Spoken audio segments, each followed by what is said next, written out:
Assalamualaikum warahmatullahi wabarakatuh. Terima kasih, Anda telah kembali di channel YouTube kami. Saluran informasi yang mengkisahkan kisah-kisah Islami, serta kisah para ulama dan kekasih Allah. Pada kesempatan kali ini, kami akan membawakan manaqib dari Sang Sultanul Aulia, Syekh Abdul Qodir Al-Jailani. Seperti apakah kisahnya? Serta peristiwa luar biasa apakah yang pernah terjadi pada beliau? Untuk mengetahui jawabannya, simak video kami kali ini hingga akhir.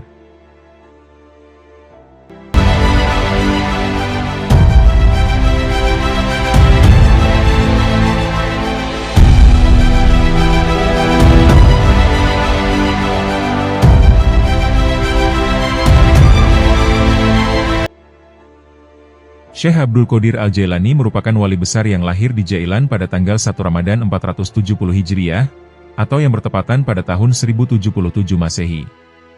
Waliullah yang bernama lengkap Sayyid Muhyiddin Abu Muhammad Abdul Qodir, bin Abi Soli Musa Zangi Dausat Al-Jailani ini, wafat di Baghdad pada 11 Rabiul Akhir, tahun 561 Hijriah, atau bertepatan pada tahun 1166 Masehi.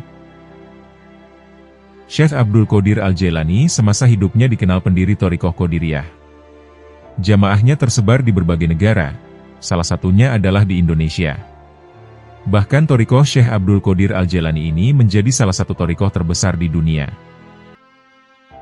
Pembacaan manaqib atau pembacaan sejarah hidup dari Syekh Abdul Qodir Al-Jailani ini sering dibacakan, terutama oleh kalangan Nahdliyin.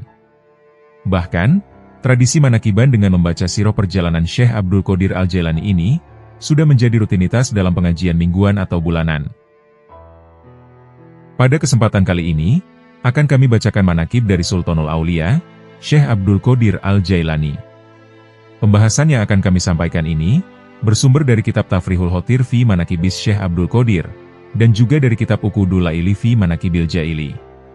Semoga dengan dan dibacakannya manaqib ini, yakni riwayat serta sejarah perjuangan Syekh Abdul Qodir Jailani, Allah Subhanahu wa Ta'ala senantiasa melimpahkan karunia kepada kita sekalian, dikabulkan segala hajat, serta selalu diberikan keselamatan dan keberkahan. Berikut ini penjelasan selengkapnya. Manqobah yang pertama, menerangkan tentang nasab keturunan Syekh Abdul Qodir Jailani. Berikut ini adalah nasab Syekh Abdul Qodir Al-Jailani dari sang ayah. Sayyid Abu Muhammad Abdul Qodir Jailani, ayahnya bernama Abu Solih Janki Dausat, putra Abdullah, putra Yahya Az-Zahid, putra Muhammad, putra Daud, putra Musa Atsani, putra Musa Al-Jun, putra Abdullah Al-Mahdi, putra Hasan Al-Mutsana, putra Sayyidina Ali Karramawallahu Wajhah dan Fatimah Az-Zahra, putri Rasulullah Muhammad SAW. Berikut ini adalah nasab Syekh Abdul Qodir Al-Jailani dari sang ibu. Sayyid Abdul Qodir Jailani, ibunya bernama Ummul Khair Ummatul Jabbar Fatimah, putra Sayyid Muhammad putra Abdullah Hasumi, putra Abi Jamaluddin As-Sayyid Muhammad, putra Al-Imam Sayyid Mahmud bin Thohir, putra Al-Imam Abi Ato, putra Sayyid Abdullah Al-Imam Sayyid Kamaluddin Isa, putra Imam Abi Alauddin Muhammad Al-Jawad, putra Ali Ridho Imam Abi Musa Al-Qadim, putra Ja'far Shodiq, putra Imam Muhammad Al-Bakir, putra Imam Zainal Abidin, putra Abi Abdillah Al-Husain, putra Sayyidina Ali Karramawallahu Wajhah dan Fatimah Az-Zahra, putri Rasulullah Muhammad SAW. Dengan demikian, Syekh Abdul Qodir Jailani adalah Al-Hasani, dan sekaligus Al-Husaini. Manqobah yang kedua, beberapa macam tanda kemuliaan pada waktu Syekh Abdul Qodir dilahirkan. Sayyid Abu Muhammad Abdul Qodir Jailani dilahirkan di Naif, Jailani, Irak, pada tanggal 1 bulan Ramadan, tahun 470 Hijriah, atau bertepatan dengan tahun 1077 Masehi. Beliau wafat pada tanggal 11 Rabiul Akhir tahun 561 Hijriah, atau bertepatan dengan 1166 Masehi, pada usia 91 tahun. Beliau kemudian dikebumikan di Baghdad, Irak. Pada malam beliau dilahirkan, ada 5 karomah kemuliaan. Yang pertama, ayah Syekh Abdul Qodir Jailani, yaitu Abi Soli Musa Janki, pada malam hari beliau bermimpi dikunjungi Rasulullah SAW, diiringi para sahabat dan imam mujtahidin, serta para wali Allah. Rasulullah bersabda kepada Abi Sholih Musa Janki, "Wahai Abi Sholih, kamu akan diberi putra oleh Allah. Putramu bakal mendapat pangkat kedudukan yang tinggi di atas pangkat kewalian, sebagaimana kedudukanku di atas pangkat kenabian. Dan anakmu ini termasuk anakku juga, kesayanganku dan kesayangan Allah." Yang kedua, setelah kunjungan Rasulullah Shallallahu Alaihi Wasallam, para nabi datang menghibur ayah Syekh Abdul Qadir Jailani. "Nanti kamu akan mempunyai putra, dan akan menjadi Sultanul Aulia, seluruh wali semuanya di bawah pimpinan putramu." Yang ketiga, Syekh Abdul Qadir sejak dilahirkan menolak untuk menyusu, baru menyusu setelah berbuka puasa. Yang keempat, di belakang pundak Syekh Abdul Qadir tampak telapak kaki Rasulullah Shallallahu Alaihi Wasallam, dikala pundaknya dijadikan tangga untuk diinjak waktu Rasulullah akan menunggang buruk pada malam Miraj. Yang kelima, pada malam dilahirkan, Syekh Abdul Qadir diliputi cahaya, sehingga tidak seorang pun yang mampu melihatnya. Sedangkan usia ibunya waktu melahirkan, sang ibu saat itu berusia 60 tahun, dan ini juga sesuatu hal yang luar biasa. Manqobah yang ketiga. Kecerdasan Syekh Abdul Qadir dalam waktu menuntut ilmu. Syekh Abdul Qadir dalam menuntut ilmu berusaha mencari guru-guru yang sudah pakar dalam ilmunya. Beliau mempelajari serta memperdalam bermacam-macam disiplin ilmu, diantaranya disiplin ilmu syariah. Seluruh gurunya mengungkapkan tentang kecerdasan Syekh Abdul Qadir. Beliau belajar ilmu fikih dari Abil Wafa Ali bin Akil, dari Abi Lihotob Al-Kaludiani, dan Abi Husain Muhammad bin Qodi. Ditimbanya ilmu adab dari Abi Zakaria At-Tibrizi. Ilmu Thoriqoh dipelajarinya dari Syekh Abi Hoir Hamad bin Muslim bin Darwatid Bibbas. Sementara itu, beliau terus-menerus meraih pangkat yang sempurna, berkat rahmat Allah yang Maha Esa sehingga beliau menduduki pangkat tertinggi. Dengan semangat juang yang tinggi, disertai kebulatan tekad yang kuat, beliau berusaha mengekang serta mengendalikan hawa nafsu keinginannya. Beliau berhalwat di Irak 20 tahun lamanya, dan tidak berjumpa dengan siapapun. Manqobah yang keempat. Kepribadian dan budi pekerti Syekh Abdul Qadir. Akhlak pribadi Syekh Abdul Qadir Jailani sangat takwa, disebabkan sangat takutnya kepada Allah, hatinya luluh, dan air matanya bercucuran. Doa permohonannya diterima Allah. Beliau seorang dermawan berjiwa sosial, jauh dari perilaku buruk, dan selalu dekat dengan kebaikan. Berani dan kokoh dalam mempertahankan hak, selalu gigih dan tegar dalam menghadapi kemungkaran. Beliau pantang sekali menolak orang yang meminta-minta, walau yang diminta pakaian yang sedang beliau pakai. Sifat dan watak beliau tidak marah karena hawa nafsu, tidak memberi pertolongan kalau bukan karena Allah. Beliau diwarisi akhlak Nabi Muhammad SAW, ketampanan wajahnya setampan Nabi Yusuf alaihi salam. Benarnya atau sidiknya dalam segala hal sama dengan benarnya Sayyidina Abu Bakar radhiyallahu anhu. Adilnya, sama dengan keadilan Sayyidina Umar bin Khattab radhiyallahu anhu. Hilimnya dan kesabarannya adalah hilimnya Sayyidina Utsman bin Affan radhiyallahu anhu. Kegagahan dan keberaniannya, berwatak keberanian Sayyidina Ali bin Abi Thalib karramawallahu wajhah. Manqobah yang kelima. Pakaian Syekh Abdul Qadir dan ujian yang beliau terima.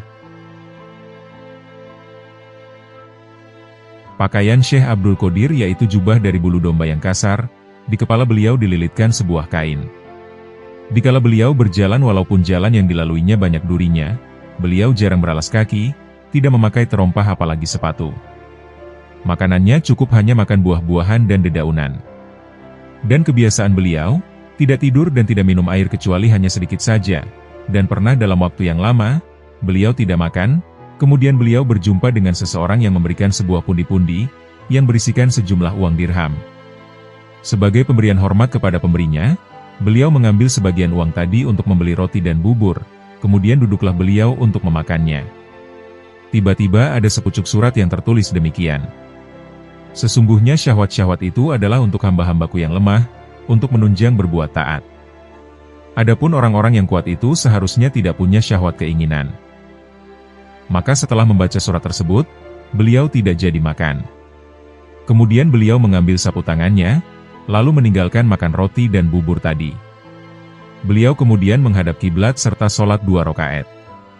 Setelah sholat, beliau mengerti bahwa dirinya masih diberi pertolongan oleh Allah Subhanahu wa Ta'ala, dan hal itu merupakan ujian bagi beliau. Manqobah yang ke-6. Syekh Abdul Qadir bersama Nabi Khidir di Baghdad. Pada waktu Syekh Abdul Qadir memasuki negara Irak, beliau ditemani oleh Nabi Khidir alaihi salam. Pada waktu itu, Syekh Abdul Qadir belum kenal bahwa itu Nabi Khidir alaihi salam. Syekh Abdul Qadir dijanjikan oleh Nabi Khidir, tidak diperbolehkan mengingkari janji, sebab kalau ingkar janji bisa berpisah. Kemudian Nabi Khidir alaihi salam berkata, "Duduklah engkau di sini." Maka duduklah Syekh Abdul Qadir pada tempat yang ditunjukkan oleh Nabi Khidir alaihi salam selama 3 tahun. Setiap tahunnya Syekh Abdul Qadir dikunjungi oleh Nabi Khidir alaihi salam, sambil berkata, "Janganlah kamu meninggalkan tempat ini, sebelum aku datang kepadamu." Manqobah yang ke-7. Kebiasaan Syekh Abdul Qadir setiap malam digunakan untuk ibadah sholat dan zikir. Syekh Abu Abdillah Muhammad Al-Hirawi meriwayatkan, bahwa saya berkhidmat menjadi mitra dan mendampingi Syekh Abdul Qadir selama 40 tahun lamanya. Selama itu saya, Syekh Abu Abdillah, menyaksikan beliau bila sholat subuh hanya dicukupkan dengan wudhu Isya. Artinya beliau tidak membatalkan wudhunya dari Isya sampai subuh. Seusai sholat, Syekh Abdul Qadir lalu masuk kamar untuk menyendiri sampai waktu sholat subuh. Para pejabat pemerintah banyak yang datang untuk bersilaturahmi, tapi kalau datangnya malam hari mereka tidak bisa bertemu dengan beliau, sehingga terpaksa mereka harus menunggu sampai waktu subuh. Pada suatu malam saya mendampingi beliau, sekejap mata pun saya tidak tidur. Saya menyaksikan sejak sore hari beliau melaksanakan sholat, dan pada malam harinya dilanjutkan dengan zikir. Lewat sepertiga malam lalu beliau membaca Al-Muhyithur Robus Syahidul Hasibul Fa'alul Holakul Holikul Bariul Musawir. Tampak badannya bertambah kecil, sampai mengecil lagi, lalu badannya berubah menjadi besar dan bertambah besar. Lalu naik tinggi ke atas meninggi bertambah tinggi lagi, sampai tidak tampak dari pemandangan. Sejurus kemudian, beliau muncul lagi berdiri melakukan sholat, dan pada waktu sujud sangat lama sekali. Demikianlah beliau mendirikan sholat semalam suntuk, dari 2/3 malam harinya, lalu beliau menghadap kiblat sambil membaca doa. Tiba-tiba terpancarlah sinar cahaya menyoroti arah beliau, dan badannya diliputi sinar cahaya, dan tidak henti-hentinya terdengar suara yang mengucapkan salam sampai terbit fajar. Manqobah yang ke-8. Berlaku benar dan jujur adalah pandangan hidup Syekh Abdul Qadir. Diriwayatkan, Syekh Abdul Qadir ditanya oleh seorang ikhwan, apakah pedoman dalam pandangan hidup beramal? Beliau menjawab, bagiku wajib benar pantang untuk berdusta. Diriwayatkan, pada waktu Syekh menginjak usia muda belia, tepatnya saat beliau berusia 18 tahun. Pada suatu hari, yaitu hari Arafah bagi kaum muslimin yang naik haji, atau sehari sebelum Idul Adha, beliau pergi ke padang rumput menggembalakan seekor unta. Di tengah perjalanan itu, unta tersebut menoleh ke belakang, dan berkata kepada beliau, "Wahai Abdul Qadir, kamu tercipta bukan sebagai penggembala unta." Peristiwa itu mengejutkan Syekh Abdul Qadir, sehingga beliau kembali pulang. Sekembali di rumahnya, beliau naik ke atap rumahnya, dan dengan mata batinnya beliau melihat suatu majelis yang amat besar di Arafah. Setelah itu Syekh datang menemui ibunya dan berkata, "Wahai ibunda tercinta, tadi sewaktu saya menggembala unta, si unta berkata padaku dengan bahasa manusia yang fasih, 'Wahai Abdul Qadir, kamu tercipta bukan sebagai penggembala unta, karenanya bila bunda mengizinkan, saya ingin menimba ilmu ke negeri Baghdad.'" Seperti telah diketahui umum, pada waktu itu Baghdad telah pusat pengetahuan agama Islam. Ketika ibunya mendengar permohonan putranya, maka keluarlah air matanya. Mengingat, dirinya sudah tua, dan juga suaminya, yakni ayahanda Syekh Abdul Qadir, yang diketahui beliau sudah lama meninggal dunia. Maka timbul pertanyaan di hati sang bunda, apakah aku akan bertemu lagi dengan putraku tercinta? Akan tetapi karena sang ibu adalah seorang wanita yang bersih hati, maka ia tidak menghalangi niat mulia sang putra. Lalu sang ibu berkata, "Baiklah wahai anakku, bila memang tekadmu sudah bulat, ibu mengizinkanmu mesantren ke Baghdad. Ini ibu sudah mempersiapkan uang 40 dinar yang ibu jahit dalam bajumu, persis di bawah ketiak bajumu."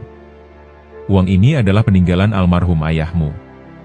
Namun sebelum berpisah, ibu ingin agar kau berjanji pada ibu, agar jangan pernah kau berdusta dalam segala keadaan.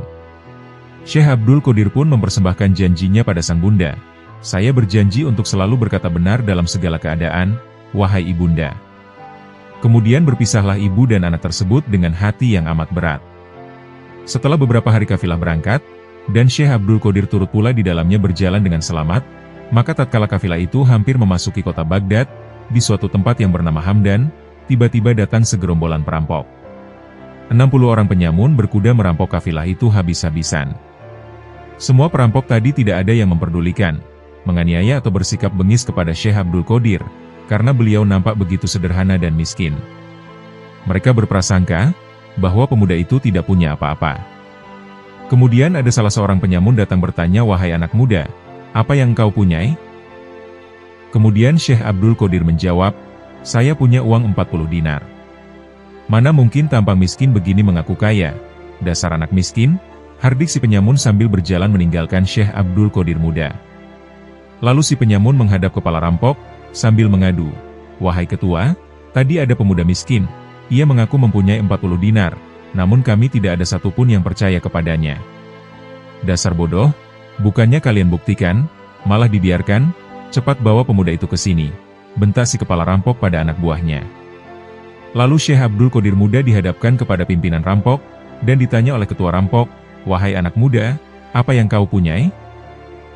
Syekh Abdul Qadir menjawab, sudah kubilang dari tadi, bahwa aku mempunyai 40 dinar emas, dijahit oleh ibuku di bawah ketiak bajuku. Kalau kalian tidak percaya, maka akan kubuktikan sekarang. Lalu Syekh Abdul Qadir muda membuka bajunya, dan mengiris kantong di bawah ketiak bajunya, dan sekaligus menghitung uang sejumlah 40 dinar tadi. Melihat uang sebanyak itu, sang kepala penyamun bukannya bergembira, tapi malah diam terpesona sejenak, lalu bertanya pada Syekh. Wahai anak muda, orang lain jangankan punya uang sebanyak ini, punya 1 sen pun kalau belum dipukul mereka belum mau menyerahkannya. Lantas, kenapa kamu yang punya uang sebanyak ini justru malah jujur kalau ditanya? Syekh menjawab dengan tenang, aku telah berjanji pada ibuku untuk jujur dan tidak dusta dalam keadaan apapun. Jika aku berbohong, maka tidak bermakna upayaku menimba ilmu agama. Mendengar jawaban itu, sang kepala penyamun tadi bercucuranlah air matanya, dan jatuh terduduk di kaki Syekh Abdul Qadir, sambil berkata, dalam keadaan segawat ini, engkau tidak berani melanggar janji pada ibumu, betapa hinanya kami yang selama ini melanggar perintah Tuhan. Maka sekarang saksikanlah di hadapanmu, bahwa kami bertobat dari pekerjaan hina ini. Kemudian kepala perampok tadi dan anak buahnya mengembalikan semua barang-barang hasil rampokan kepada kafilah, perjalanan dilanjutkan sampai ke Baghdad. Adapun anak buah perampok semua mengikuti jejak langkah pemimpinnya. Akhirnya, kembalilah mereka ke dalam masyarakat biasa mencari nafkah dengan halal dan jujur. Diriwayatkan, kepala perampok itu menjadi murid pertama Syekh Abdul Qadir muda. Mankobah yang ke-9. Syekh Abdul Qadir pertama kalinya ceramah di hadapan para ulama Baghdad. Dalam kitab Bahjatul Asror diterangkan, bahwa pada hari Selasa tanggal 6 bulan Syawal tahun 521 Hijriah, tepatnya menjelang waktu zuhur, saya melihat kedatangan Rasulullah SAW, kata Syekh Abdul Qadir.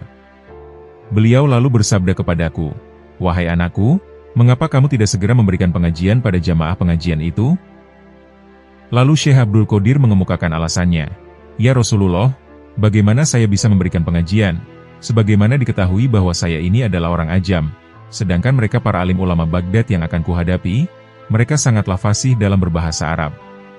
Sekarang coba buka mulutmu, sabda Rasulullah SAW yang ditujukan kepadaku.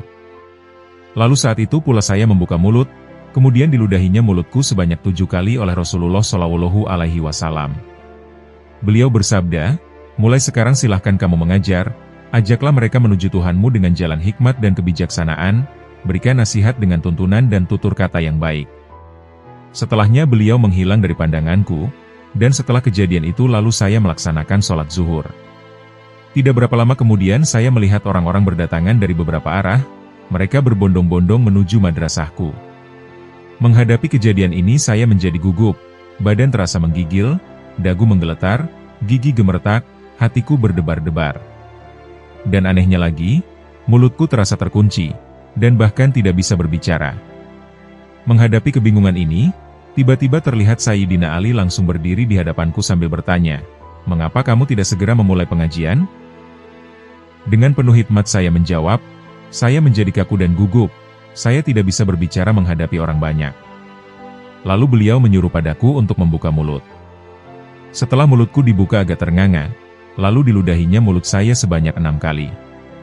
Saya bertanya kepada beliau, "Mengapa tidak 7 kali?"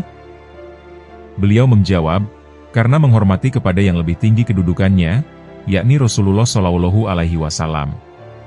Setelah itu beliau menghilang lagi dari pandanganku. Sejurus kemudian badanku menjadi tidak kaku dan hatiku terasa lapang, tidak ada sesuatu apapun yang mengganjal. Lalu saat itu pula pengajian dibuka, dan dimulai dengan lancarnya. Pada pengajian pertama itu saya mulai memberikan nasihat, dengan pendahuluan pembahasan sebagai berikut. Pola pikirku diibaratkan para penyelam, menyelam ke dasar lautan hati, untuk mencari mutiara makrifat.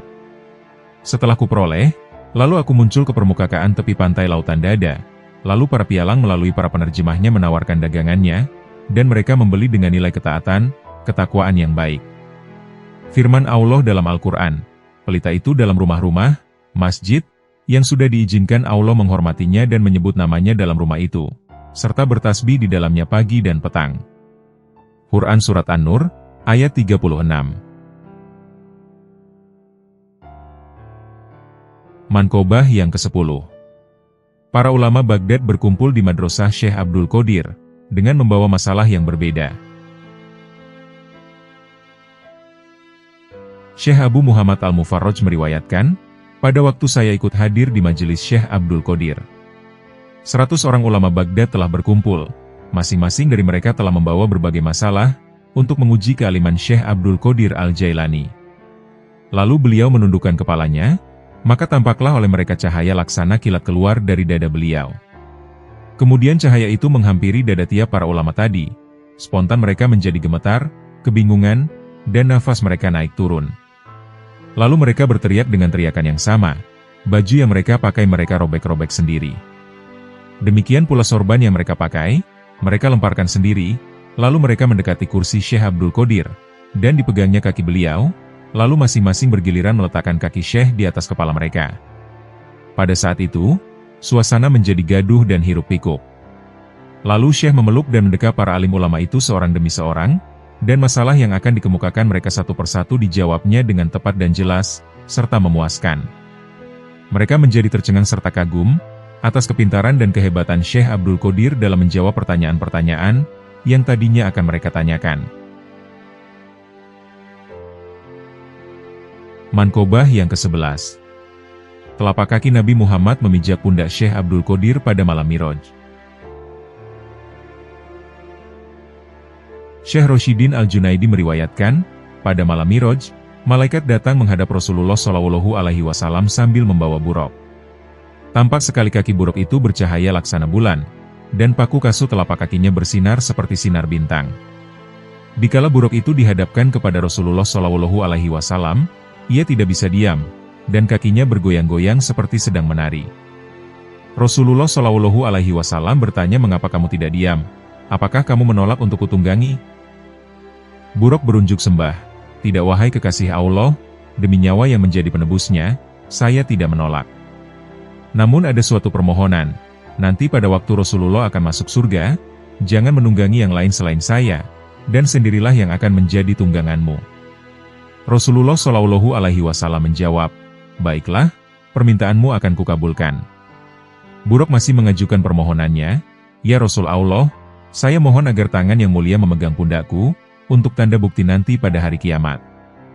Lalu dipegangnya pundak buruk itu oleh Rasulullah Shallallahu Alaihi Wasallam. Karena gejolak rasa gembira yang sangat, sehingga jasad buruk itu tidak cukup untuk menampung ruhnya, sehingga naiklah badannya membumbung tinggi ke atas setinggi 40 hasta tinggi badannya. Rasulullah berdiri sebentar, melihat badan buruk itu yang menjadi naik ke atas, sehingga terpaksa Rasulullah Shallallahu Alaihi Wasallam mencari dan memerlukan tangga. Sementara itu, sekonyong-konyong datanglah ruh Gausul Adzam, Syekh Abdul Qadir Jailani, yang beliau mengulurkan pundaknya sambil berkata, "Silahkan pundakku diinjak untuk dijadikan tangga." Lalu Rasulullah memijakkan kaki beliau pada pundak Syekh Abdul Qadir, dan ruh itu mengantarkan telapak kaki Rasulullah Shallallahu Alaihi Wasallam untuk menunggangi buruk. Di saat itu, Rasulullah Shallallahu Alaihi Wasallam bersabda, "Telapak kakiku menginjak pundakmu, dan telapak kakimu nanti akan menginjak pundaknya para waliullah." Manqobah yang ke-12. Para wali menyaksikan peringkat ketinggian Syekh Abdul Qadir. Diriwayatkan dalam kitab Raudhatun Nadirin, fi Manaqibi Syekh Abdul Qadir, pada masa periode ke-6 dari zaman Abi Ali Al-Hasan Asy'ari, sampai pada masa kelahiran Syekh Abdul Qadir, tidak ada seorang alim ulama, kecuali pada umumnya mereka membicarakan tentang keagungan pangkat kewalian Syekh Abdul Qadir, dan akan menginjak pundak para waliullah. Para alim ulama itu menerima isi dari pengumuman tersebut, kecuali seorang wali dari kota Asfahan, yang ia menolak isi dari pengumuman itu. Dengan adanya penolakan tentang kewalian Syekh, pada saat itu juga gugurlah ia dari pangkat kewaliannya. Hampir 300 tahun lagi Syekh Abdul Qadir akan lahir, namun kedudukan pangkat kewaliannya sudah masyhur dikenal masyarakat. Manqobah yang ke-13. Kerusakan orang-orang yang menyebut Syekh Abdul Qadir tanpa berwudu. Dalam kitab Kanzil Ma'ani diriwayatkan, bahwa Syekh Abdul Qadir pada waktu pertama kali beliau menerima pangkat kewaliannya, beliau diliputi dengan sifat jalaliyah Allah, yakni sifat keperkasaan kesaktian. Oleh karena itu, namanya menjadi sangat sakti. Kesaktiannya telah terbukti bagi orang yang menyebut nama Syekh Abdul Qadir dengan bersikap secara tidak sopan, menyebut nama beliau dengan tidak punya wudu, akan putus lehernya. Pada waktu berjumpa dengan Rasulullah Shallallahu Alaihi Wasallam, Rasul berpesan, "Wahai Abdul Qadir, sikap perilakumu itu jangan kau lakukan lagi. Banyak yang menyebut nama Allah dan namaku. Mereka tidak bersifat sopan." Setelah menerima amanat beliau, saat itu juga sikap perbuatan itu beliau tinggalkan. Banyak ulama Baghdad yang menghadap Syekh Abdul Qadir, mereka mengharapkan agar beliau melepaskan sikap perbuatan itu, mengingat banyak yang menjadi korban, dan merasa iba terhadap mereka. Syekh Abdul Qadir berkata, "Sesungguhnya hal ini bukanlah keinginan saya menerima sabda dari Allah, yang isinya, kamu sudah mengagungkan namaku, maka namamu juga aku agungkan." Para alim ulama mengemukakan yang menjadi sebab nama Syekh Abdul Qadir itu sangat sakti, karena beliau selalu membaca Saifi Hizbul Yaman, karangan Sayyidina Ali karramawallahu wajhah. Manqobah yang ke-14. Orang yang membaca hadiah, atau bertawasul kepada Syekh Abdul Qadir akan dihasilkan maksudnya.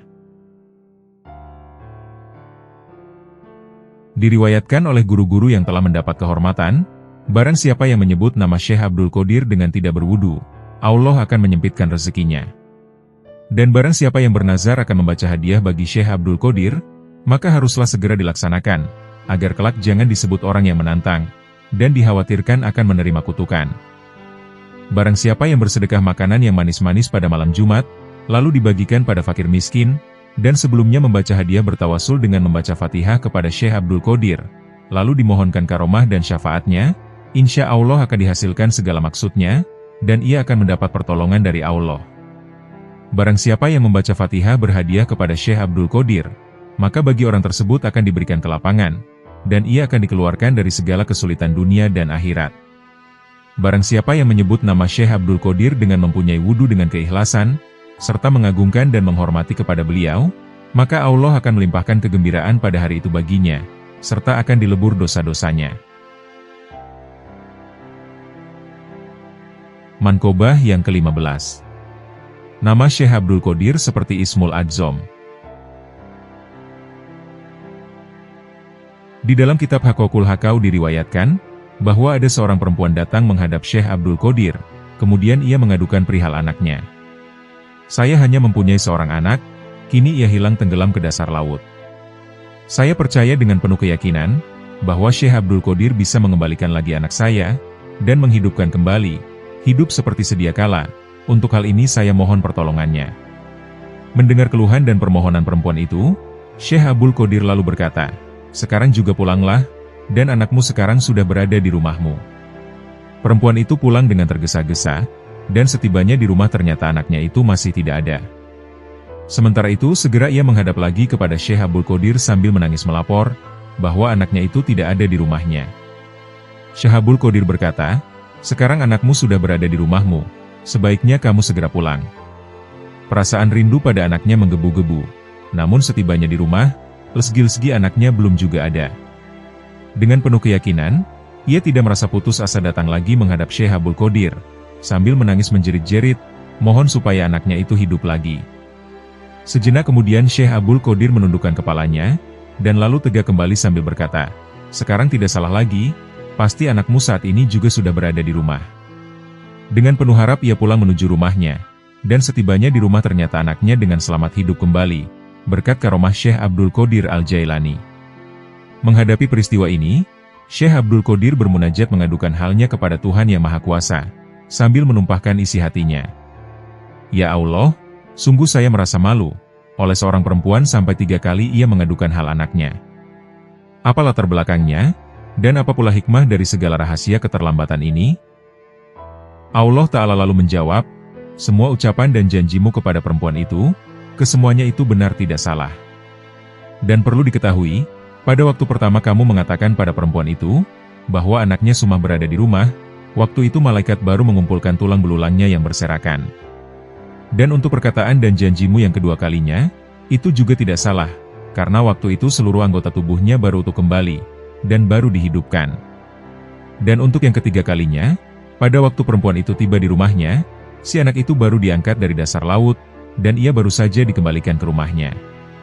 Kemudian Syekh mengadu lagi pada Tuhan, "Ya Allah, Engkau menciptakan makhluk penghuni dunia yang berlimpah ruah banyaknya, dan beraneka ragam jenisnya, hal itu sangat mudah bagimu, hanya sekilas lintas, dan sepatah kata saja sudah terwujud. Demikian pula halnya pada waktu mengumpulkan makhlukmu di padang mahsyar, hanya dalam tempo yang singkat sudah berkumpul, dibandingkan dengan hanya seorang anak yang saya mohonkan sampai ia terlambat dan cukup memakan waktu yang lama. Apa pula hikmahnya ya Allah?" Ketika itu Allah bersabda, "Wahai Abdul Qadir, kamu jangan merasa sakit hati, sekarang silahkan kamu minta, pasti akan kuberi." Dengan spontan Syekh merebahkan kepalanya, bersujud syukur, sambil berkata, "Engkau Holik pencipta semua makhluk, dan saya makhluk yang diciptakan olehmu, semuanya juga pemberianmu, rasa syukur yang tiada terhingga saya ucapkan atas segala anugerahmu yang kuterima."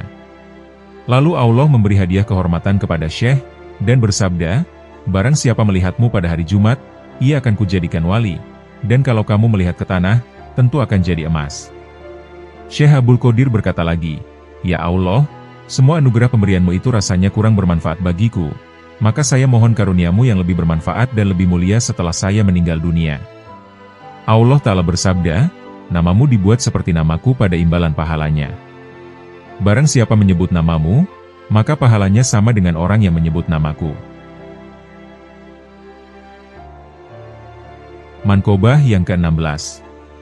Syekh Abdul Qadir menghidupkan orang yang sudah mati dalam kubur. Dalam kitab Asrarut Thalibin diriwayatkan, bahwa Syekh Abdul Qadir pada waktu melewati suatu tempat, beliau bertemu dengan seorang umat Islam sedang hangat bersilat lidah, berdebat dengan seorang umat Nasrani. Setelah beliau mengadakan penelitian dan pemeriksaan yang seksama, apa yang menjadi sebab, sehingga terjadi perdebatan yang sengit itu? Kata seorang Muslim, "Sebenarnya kami sedang membanggakan nabi kami masing-masing, siapa di antara nabi kami yang paling baik, dan saya berkata padanya, bahwa Nabi Muhammadlah nabi yang paling utama. Namun kata orang Nasrani, Nabi Isalah yang paling sempurna." Syekh bertanya kepada orang Nasrani, "Apa yang menjadi dasar dan apa pula dalilnya kamu mengatakan, bahwa Nabi Isalah lebih sempurna dari nabi lainnya?"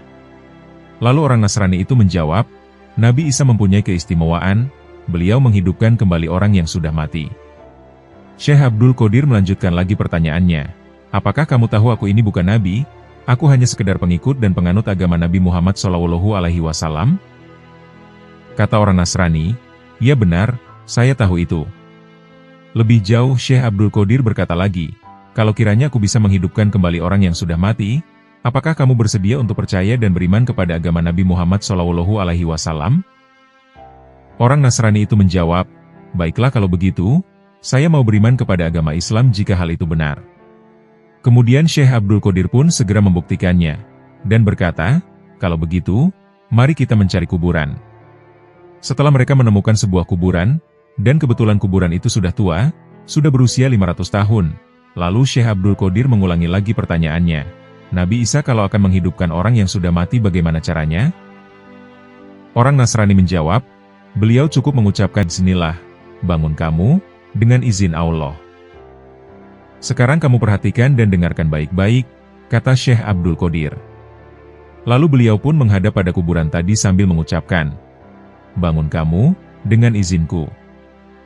Mendengar ucapan itu, orang Nasrani tercengang keheranan. Belum habis herannya, kuburan terbelah dua, keluar mayat dari dalamnya, dan mayat itu keluar sambil bernyanyi. Konon, diketahui pada waktu hidupnya mayat itu adalah seorang penyanyi. Menyaksikan peristiwa aneh tersebut, seketika itu juga, orang Nasrani berubah keyakinannya, dan mantap beriman masuk agama Islam.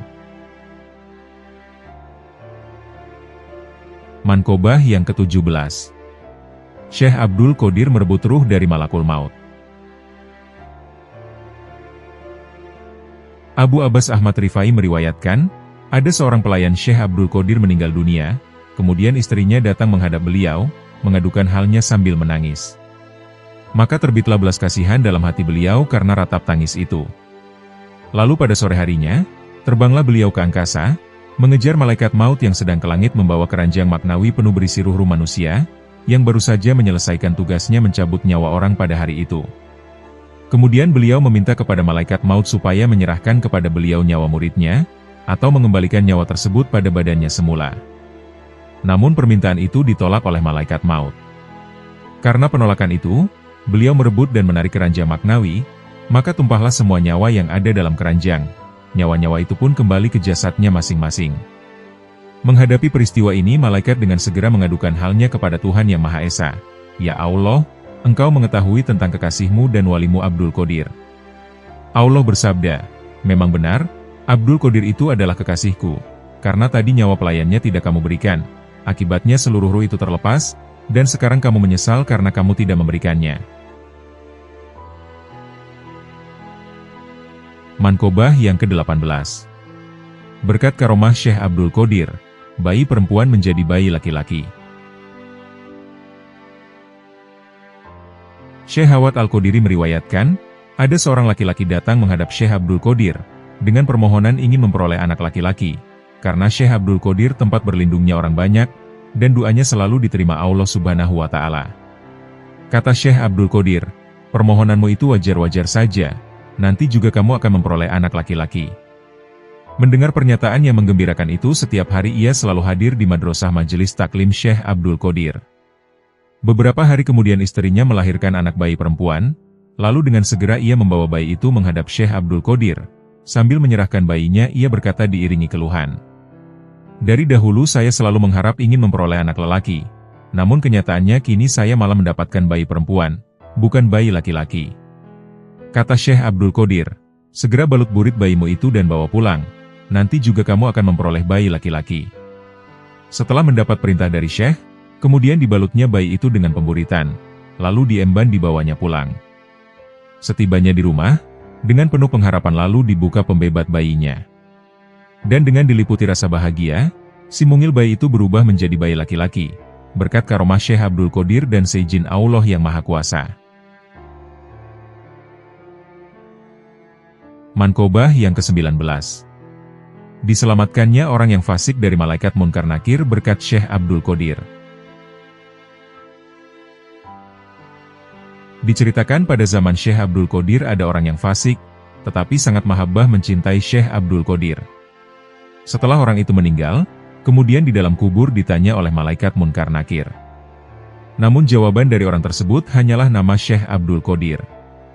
Kemudian datanglah sebuah jawaban dari Allah, "Wahai Munkar Nakir, orang itu memang betul-betul fasik, dan harus disiksa. Tetapi karena dia sangat mahabbah mencintai kepada kekasihku, maka dosa-dosanya kini ku ampuni." Manqobah yang ke-20. Seekor burung pipit terbang di atas kepala Syekh Abdul Qadir, lalu jatuh dan mati.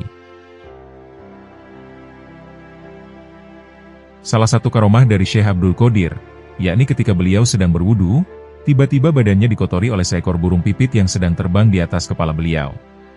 Kemudian Syekh Abdul Qadir mengangkat kepala dan dilihatnya burung pipit itu, maka jatuhlah burung itu dan mati.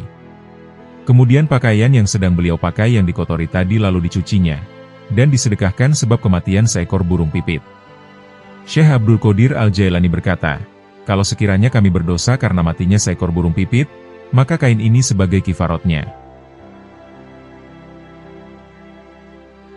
Mankobah yang ke-21. Syekh Abdul Qadir mengusap burung elang yang terputus kepalanya, dan terbang kembali. Diriwayatkan sebagian dari karomah Syekh Abdul Qadir, pada suatu hari beliau sedang mengadakan pengajian di hadapan murid-muridnya, di madrasah yang beliau pimpin. Waktu itu keadaan cuaca sangat buruk, angin berhembus dengan kencangnya, tiba-tiba muncul seekor burung elang melewati atap madrasah dengan suara yang keras. Hingar-bingarnya mengganggu orang yang hadir di majelis pengajian, maka beliau berkata, "Wahai angin, potonglah kepalanya." Lalu angin bertiup dengan kencangnya memotong kepala burung elang, sehingga terpisah dari badannya dan jatuh di hadapan Syekh Abdul Qadir. Kemudian beliau turun dari kursinya, mengambil bangkai burung elang itu, dan meletakkannya di atas tangan beliau. Kemudian diusapnya burung itu dengan membaca, Bismillahirrohmanirrohim. Setelahnya, tiba-tiba burung elang hidup kembali, kemudian terbang lagi dengan izin Allah Subhanahu wa Ta'ala, dan hal ini disaksikan oleh segenap jamaah pengajian. Mankobah yang ke-22. Syekh Abdul Qadir tiap tahun membebaskan hamba sahaya dari perbudakan, serta nilai busana. Pada sebagian kitab Manaqib meriwayatkan, bahwa Syekh Abdul Qadir tiap hari raya, sudah menjadi tradisi beliau membeli beberapa hamba sahaya untuk dimerdekakan dari belenggu perbudakan. Setelah dimerdekakan, demi membina kemantapan lebih lanjut, Syekh Abdul Qadir lantas mengusulkan mereka kepada Allah Subhanahu wa Ta'ala. Syekh Abdul Qadir bila berpakaian, beliau memakai pakaian yang serba indah, bagus, dan mahal harganya. Nilai kainnya harga per kilonya seharga 10 dinar, dan tutup kepalanya seharga 70.000 dinar. Terompahnya untuk alas kaki yang beliau pakai bertaburan intan berlian dan jamrud. Paku terompahnya terbuat dari perak. Namun pakaian yang serba mewah dan indah itu, bila ada orang yang memerlukannya saat itu juga akan beliau berikan. Mankobah yang ke-23. Syekh Abdul Qadir menerima makanan yang turun dari langit. Diriwayatkan, pada waktu Syekh Abdul Qadir sedang berholwat selama 40 hari lamanya, beliau bermaksud dengan niat yang kuat, yaitu tidak akan minum dan makan berupa makanan dunia, terkecuali kalau makanan itu turun dari langit, dan air untuk minum pada waktu berbuka puasa. Tinggal 20 hari lagi menuju hari yang ke-40, terbukalah langit-langit atap rumahnya.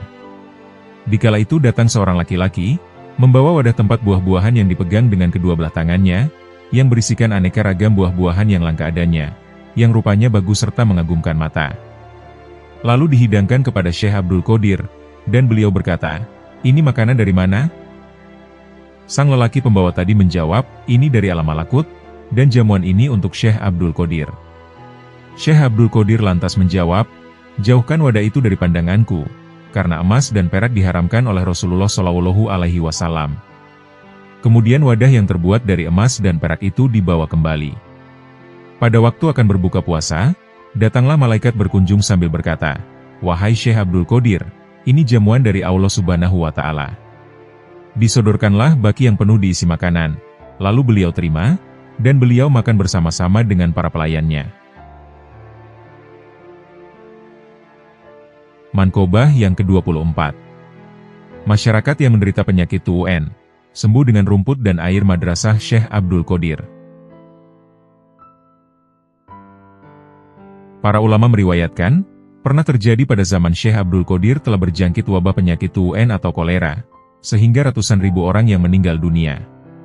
Maka berduyun-duyunlah masyarakat datang minta pertolongan kepada Syekh, lalu beliau mengumumkan kepada masyarakat, "Barang siapa yang memakan rerumputan yang tumbuh di sekitar madrasahku, maka Allah akan menyembuhkan penyakit yang diderita masyarakat. Karena terlalu banyak yang sakit, dan rerumputan sebagai obat penangkal tidak cukup, malah sudah habis, maka Syekh Abdul Qadir mengumumkan lagi, barang siapa yang meminum air madrasahku akan disembuhkan Allah Subhanahu wa Ta'ala. Mendengar pengumuman itu, para penderita penyakit, mereka beramai-ramai minum air yang ada di sekitar madrasah Syekh Abdul Qadir, dan seketika itu juga mereka menjadi sembuh kembali, sehat walafiat. Akhirnya penyakit TUN yang mengganas di masyarakat itu pun segera lenyap. Mankobah yang ke-25. Tulang belulang ayam hidup kembali, berkat karomah Syekh Abdul Qadir. Diriwayatkan, ada seorang perempuan datang menghadap Syekh Abdul Qadir mengantarkan anaknya untuk berguru pada Syekh, untuk mempelajari ilmu suluk. Kemudian Syekh Abdul Qadir memerintahkan agar si anak harus belajar dengan tekun, mengikuti cara-cara orang salaf, dan ditempatkan di ruangan holwat. Beberapa hari kemudian si ibu selaku orang tua murid datang menengok anaknya, dan dilihat tubuh anaknya itu menjadi kurus, dan makannya hanya roti gandum kering. Si ibu kemudian masuk ke ruang Syekh Abdul Qadir, dan melihat di hadapannya tulang-tulang sisa makanan daging ayam yang sudah bersih. Ibu itu berkata, menurut penglihatan saya, Tuan Syekh Abdul Qadir makan dengan makanan yang serba enak, sedangkan anak saya badannya kurus karena makanannya hanya bubur gandum dan roti kering. Untuk hal itu apa maknanya? Sehingga ada perbedaan? Mendengar pertanyaan itu, lalu Syekh meletakkan tangannya di atas tulang belulang ayam sambil berkata, "Berdirilah dengan izin Allah yang menghidupkan tulang belulang yang sudah hancur." Lalu berdirilah tulang belulang itu menjadi ayam kembali sambil berkokok, "Tidak ada Tuhan selain Allah, Nabi Muhammad utusan Allah, dan Syekh Abdul Qadir kekasih Allah." Syekh berkata pula kepada orang tua anak itu, "Kalau anakmu dapat berbuat seperti ini, maka ia boleh makan seenaknya asal yang halal." Ibu itu merasa malu oleh makom kewalian Syekh Abdul Qadir, dan mohon maaf atas prasangkanya yang buruk. Akhirnya dengan keyakinan yang bulat, ibu itu lalu menyerahkan anaknya kepada Syekh untuk dididik. Mankobah yang ke-26. Anjing penjaga istal Syekh Abdul Qadir membunuh seekor harimau. Diriwayatkan, bahwa Syekh Ahmad Zandah bila berkunjung bersilaturahmi kepada para waliullah, ia selalu menunggang seekor harimau, dan bagi pribumi yang dikunjunginya harus menyediakan seekor sapi untuk pangan harimaunya. Pada waktu ia berkunjung kepada Syekh Abdul Qadir, dimintanya seekor sapi yang digunakan sebagai penarik timba air setiap harinya, karena kebetulan sapi itu yang dilihatnya. Sementara harimau sedang mengintai sapi yang menjadi mangsanya, tidak diketahui sebelumnya, bahwa di situ ada seekor anjing galak penjaga istal kuda kepunyaan Syekh. Tiba-tiba anjing itu menyerang, menerkam harimau, dan menggigitnya hingga mati. Syekh Ahmad Zandah sangat terkejut, hingga timbul perasaan malu pada dirinya. Dengan merendahkan diri dan sikap hormat, segera ia menghadap Syekh Abdul Qadir, lalu mencium tangan beliau.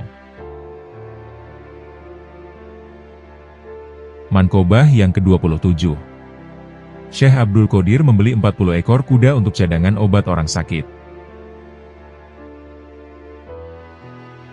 Diriwayatkan, ada seseorang yang bertempat tinggal di suatu tempat agak jauh dari kota Baghdad. Terbetik berita yang sampai kepadanya tentang kemasyhuran Syekh Abdul Qadir, sehingga ia bermaksud akan berziarah berkunjung ke rumah Syekh Abdul Qadir, karena terdorong rasa mahabbah kepada beliau. Setiba di kota Baghdad, ia tercengang terheran-heran melihat bangunan istal kuda kepunyaan Syekh Abdul Qadir yang sangat megah dan bagus.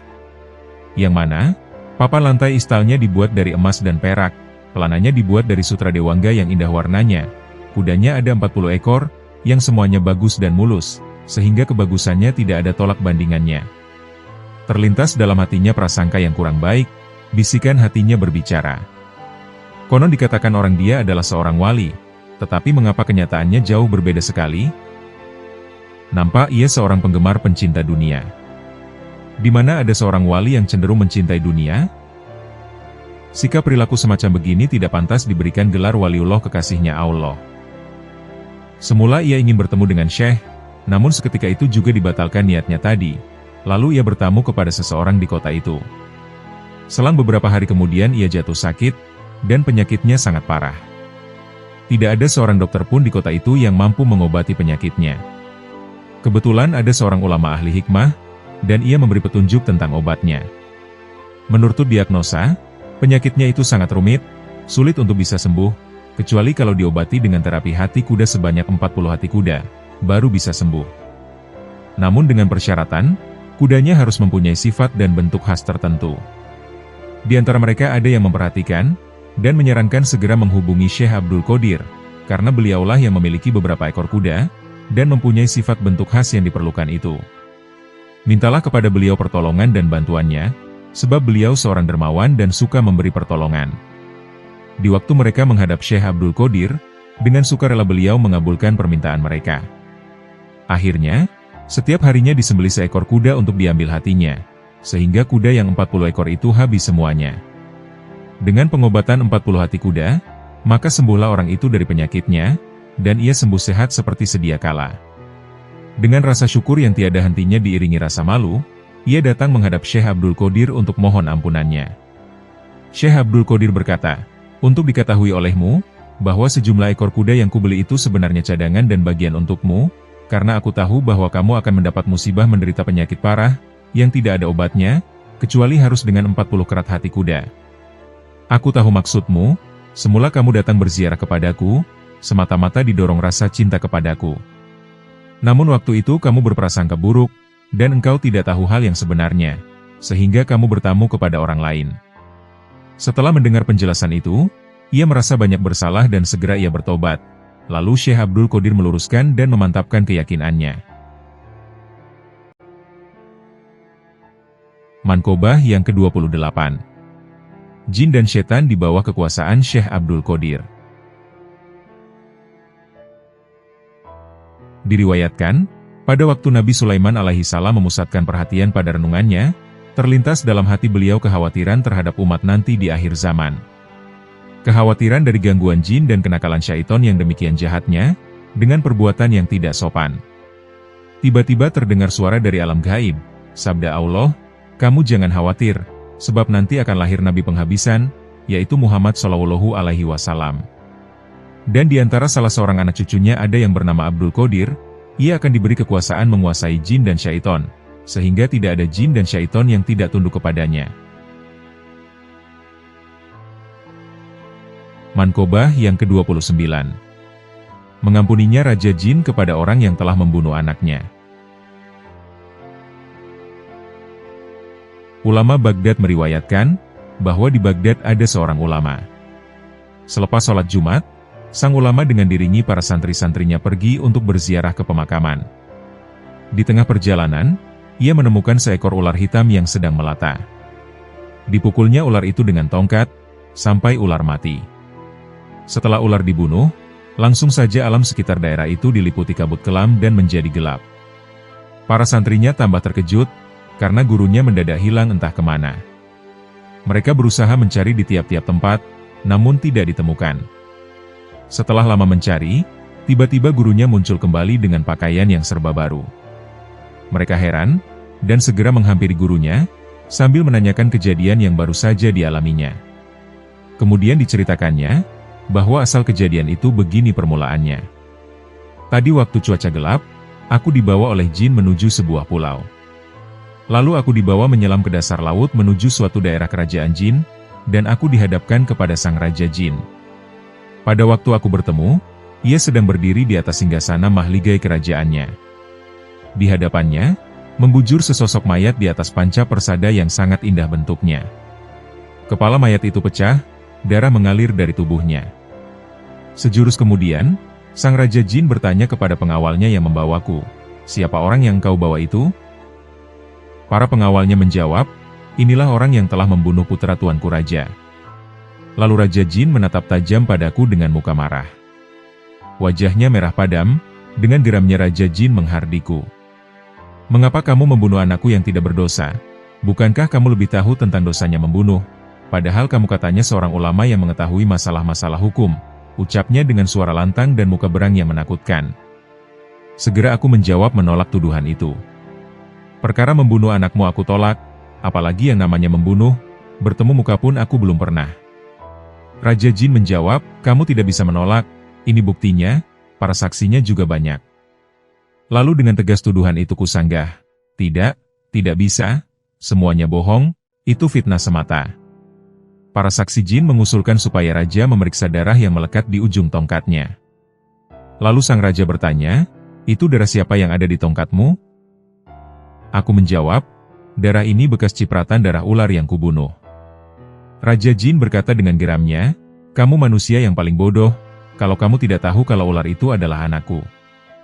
Dikala itu, aku bingung tidak bisa menjawab lagi, sehingga aku pusing.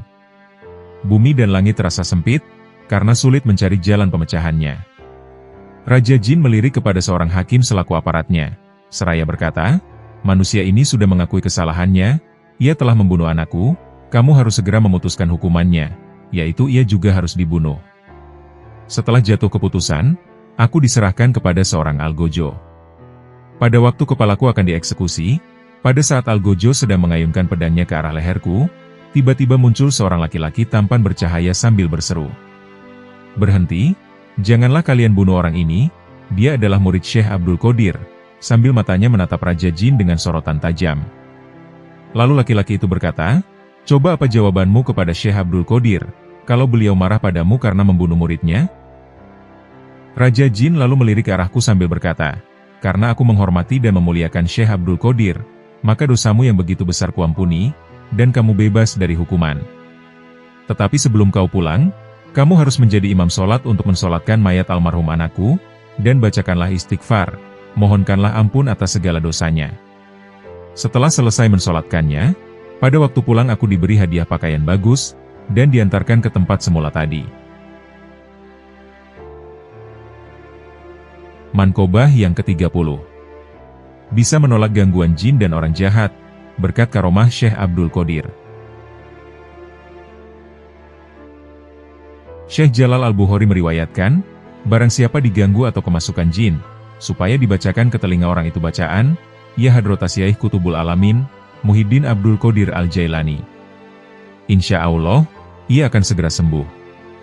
Dan barang siapa merasa takut dari gangguan orang jahat atau musuh, maka ambil segenggam tanah hitam, dan baca nama Syekh Abdul Qodir pada anak itu, lalu sebarkan ke arah yang ditakuti, insya Allah ia akan terhindar dari kejahatan. Barang siapa yang mendapat kesusahan hidup, lalu ia bertawasul kepada Syekh Abdul Qodir, maka Allah akan mengganti kesusahan dengan kesenangan, dan kesulitan dengan kemudahan. Demikianlah pembahasan dari kami, tentang sebagian manakib dari Sang Sultanul Aulia, Syekh Abdul Qodir Al-Jailani. Semoga Allah Subhanahu wa Ta'ala mengumpulkan kita dengan para kekasihnya, di dunia maupun akhirat. Semoga kita dapat meneladani kepribadian akhlak para kekasih Allah, serta mengambil hikmah dari kisah-kisahnya. Dan semoga dengan apa yang telah kami sampaikan, dapat menambah ketakwaan kita kepada Allah Subhanahu wa Ta'ala. Wallahu a'lam bishawab.